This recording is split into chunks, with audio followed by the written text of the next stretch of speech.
시청자 여러분 안녕하십니까? 경북 동해안 지역은 오늘 대체로 맑은 가운데 기온이 평년보다 낮은 선선한 날씨를 보였습니다. 오늘 낮 최고 기온은 16도에서 23도 분포로 평년보다 낮았고 내일 아침 최저 기온은 10도에서 14도, 낮 최고 기온은 20도에서 26도 분포로 오늘과 비슷하거나 조금 높겠습니다. 강풍주의보가 발효 중인 울릉도와 독도에는 내일 오전까지 바람이 강하게 불겠습니다. 풍랑특보가 내려진 가운데 바다의 물결은 2에서 4m로 높게 일겠습니다. 정부가 내년부터 어린이집 누리과정 예산을 전액 지원하기로 결정함에 따라 경상북도교육청의 예산 부담이 크게 줄어들 전망입니다. 경북교육청의 올해 어린이집 누리과정 예산은 1,014억 원에 이르지만 예산 부담이 덜어짐에 따라 학교 환경 개선과 교육시설 확충 등 사업 추진이 활발해질 것으로 보입니다.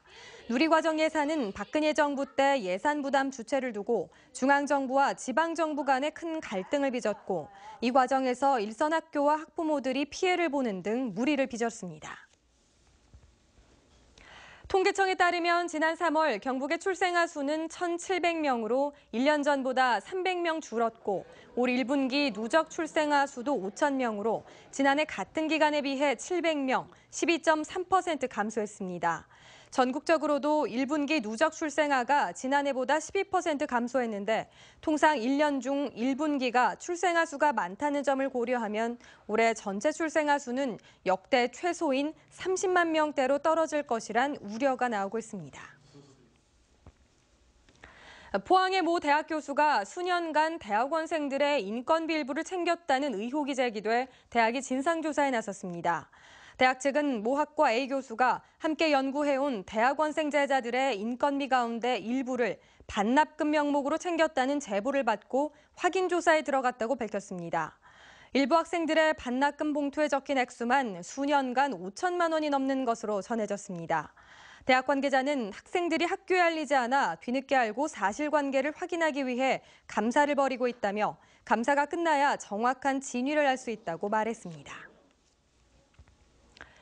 울릉도 임대주택 건설 과정에서 수해 피해를 입은 주민과 원인 제공자인 LH, 한국토지주택공사와의 갈등이 1년여 만에 해결됐습니다. 국민권익위원회 중재에 따라 LH는 아파트 신축 공사장 안전 확보를 위해 옹벽 보강과 단지 내 배수시설 설치, 옹벽 균열 보수 등 안전대책을 마련해 시행하기로 했습니다.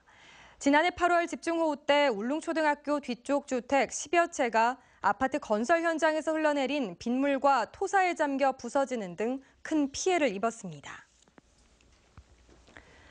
포항 울릉간 여객선사의 본부장을 겸직해 군민들로부터 선사 이익을 대변한다는 비난을 샀던 이철우 울릉군의회 의원이 의원직 사퇴서를 제출했습니다. 4선으로 울릉군의회 의장과 경북시군의장협의회 회장직을 맡기도 한 이철우 의원의 사퇴서는 다음 달 1일 군의회 정례회에서 처리될 예정입니다. 한편 포항 울릉 노선 3개 선사의 본부장은 모두 전현직 울릉군 의원이 맡고 있는데 선사 본부장을 겸직하고 있는 정인식 의원은 의원직을 유지하기 위해 본부장직을 사직했습니다. 포항시는 비산먼지 발생 사업장과 대기 오염물질 배출 사업장 120곳에 대해 지난달 24일부터 지난 16일까지 특별 단속을 실시해 17곳을 적발했습니다. 주요 적발 내용은 대기 방지 시설을 정상적으로 가동하지 않거나 노후 시설을 방치해 대기 오염 물질을 배출한 행위, 그리고 공사장 통행 차량 바퀴를 씻지 않는 행위 등입니다. 포항시는 양덕중학교 건립공사를 맡은 CY건설 등 7개 업체를 고발하고 모제철 등 10개 업체에 대해 개선 명령을 내렸습니다. 경상북도와 각 시군의 정보통신망 사업자 선정에 불공정성 의혹을 제기하고 있는 SK브로드밴드가 대구지법 안동지원에 입찰 등 절차 속행 금지 가처분 신청을 했습니다.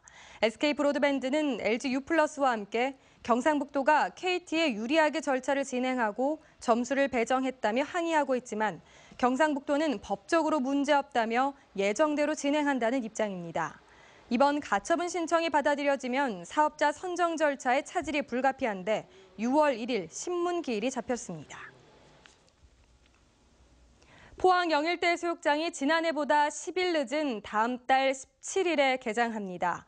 포항시는 조기 개장 효과가 크지 않다는 영일대 해수욕장 번영회 의견을 반영해 해수욕장 개장 시기를 이같이 조정했습니다. 한편 월포와 칠포 등 영일대를 제외한 포항 지역 5개 지정 해수욕장은 영일대보다 한 주 늦은 다음 달 24일 개장해 8월 말까지 운영할 예정입니다. 영덕군에 이어 울진군도 왕피천과 광천, 남대천에 어린 은어 12만 마리를 방류했습니다. 이번에 방류한 은어는 오는 10월쯤 어미로 성장해 바다와 연접한 강 하류로 내려와 산란 후에 폐사하며 부화한 어린 은어는 하천을 거쳐 바다에서 활동한 다음 내년 5월쯤 하천으로 돌아옵니다. 울진군은 은어가 자랄 수 있도록 하천 생태계를 유지하고 어족 자원 보호를 위해 4월 20일부터 5월 20일까지 9월 1일부터 10월 31일까지 은어 포획을 금지합니다. 아귀어 획량이 크게 늘어나 가격이 하락하자 포항시가 소비 촉진에 나섰습니다. 포항시는 시청에서 시식회를 가진 데 이어 기업체, 구내식당 등에도 아귀 메뉴를 권장하고 건조, 조미 등 가공식품으로 개발하는 방안을 모색하기로 했습니다. 포항시에 따르면 지난달 아귀어 획량은 215톤으로 지난해 같은 달 109톤보다 배 이상 늘었고 이달 들어서도 131톤이 잡혀 전년 동기보다 40%가 늘어난 것으로 파악됐습니다. 전기차에 대한 관심이 높아지면서 포항시의 민간 보급 목표량 150대가 최근 모두 소진됐습니다. 포항시는 전기차 구매 시 2천만 원의 보조금을 지급하면서 올해 목표로 잡은 민간 보급 150대와 관용 보급 19대 등 모두 169대의 물량이 조기에 소진돼 추가 물량 보급에 필요한 예산 확보를 위해 환경부와 협의에 들어갔다고 밝혔습니다. 지난해 전기차 100대를 보급한 포항시는 충전 뒤 주행거리가 늘어남에 따라 관심도 높아지고 있다며 금융대출 지원과 충전소 확대 등에 적극 나서기로 했습니다. 김명호 도의원이 오늘 임시회 5분 발언을 통해 경북지방법원과 지방검찰청을 도청 소재지인 안동에 신설해야 한다고 촉구했습니다. 네, 이상으로 포항 MBC 이브닝 뉴스를 마칩니다. 여러분 고맙습니다.